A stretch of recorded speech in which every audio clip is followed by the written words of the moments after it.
नमस्कार दोस्तों, स्वागत है आप सभी का मेरे चैनल में। आज मैं आपको देवउठानी एकादशी के बारे में बताऊंगी कि इसका व्रत कब करना है और कैसे किया जाता है और इसमें क्या करें और क्या नहीं करें और इसका क्या महत्व है। कार्तिक मास की शुक्ल पक्ष की एकादशी का क्या महत्व है। तो चलिए दोस्तों शुरू करते हैं। कार्तिक मास के शुक्ल पक्ष की एकादशी को देवउठानी एकादशी कहते हैं। इसको देव प्रबोधनी एकादशी भी कहा जाता है।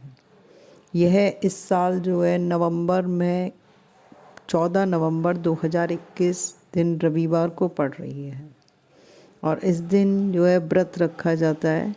इस दिन भगवान विष्णु के लिए व्रत रखा जाता है और पूजा अर्चना की जाती है।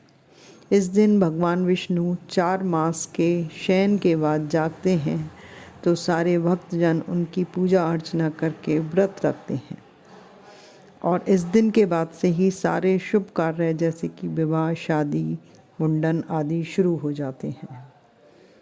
और एकादशी भगवान विष्णु को बहुत प्रिय होती है और इस दिन हम सभी को व्रत रखकर उनकी पूजा अर्चना करनी चाहिए।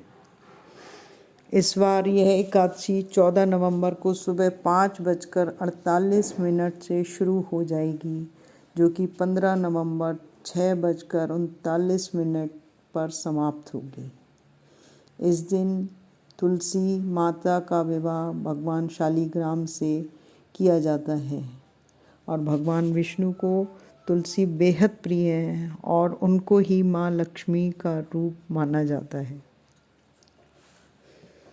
इसका महत्व ये है कि साल में आने वाली सारी एकादशियाँ भगवान विष्णु को बहुत प्रिय होती हैं और यह तिथि भगवान विष्णु को सबसे ज़्यादा प्रिय है और इस दिन सभी व्रतों में एकादशी का व्रत सबसे ज़्यादा शुभ और महत्वपूर्ण माना जाता है।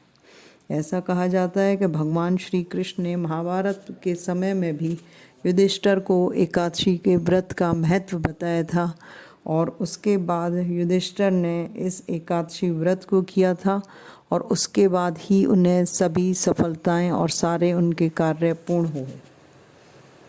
तो ये मैंने आपको बताया था कि एकादशी का व्रत कब करना है। अब मैं बताऊंगी कि इस व्रत में हमको क्या नहीं करना चाहिए। ऐसा कहा जाता है कि एकादशी के व्रत में कुछ चीज़ें वर्जित भी हैं जो कि हमको यूज़ नहीं करनी चाहिए। सबसे पहले है चावल। हमको जो है एकादशी के व्रत में चावल का सेवन नहीं करना चाहिए। इसमें मनाही है चावल के उपयोग की। और दूसरी चीज़ है मांस मदिरा से दूर रहें, क्योंकि ये तामसिक प्रवृत्ति के होते हैं और ये तामसिक प्रवृत्ति को बढ़ाते हैं। ये उपयोग क्या, ये घर में भी नहीं लानी चाहिए ये ऐसी चीज़ें।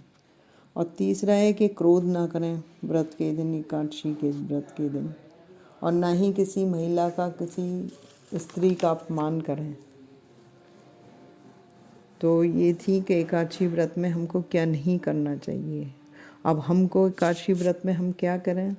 इस दिन सुबह व्रत का संकल्प लें और सारे दिन का व्रत करें और इस दिन सुबह भगवान का दक्षिणावर्ती शंख में गंगा जल भर के अभिषेक करें और भगवान विष्णु को दूध में केसर मिला के अभिषेक कर सकते हैं। इससे भगवान प्रसन्न होते हैं। और इस दिन पीले वस्त्र ही धारण करें और मंदिर में भी जाएं आप तो पीले फूल चढ़ाएं, पीले फल हैं, पीला भोजन है, पीला अनाज है, भगवान को समर्पित करें। और उसके बाद ये सारी पीली चीज़ें भी ये गरीबों में भी दान करें या किसी ज़रूरतमंद को दान करें। इससे भगवान बहुत प्रसन्न होते हैं। और शाम को तुलसी माँ के आगे दीपक जलाएं, देशी घी का, गाय के घी का दीपक जलाएं और ओम नमो भगवते वासुदेवाय मंत्र का जाप करें और तुलसी की 11 परिक्रमा करें। ऐसा करने से घर में सुख शांति बनी रहती है।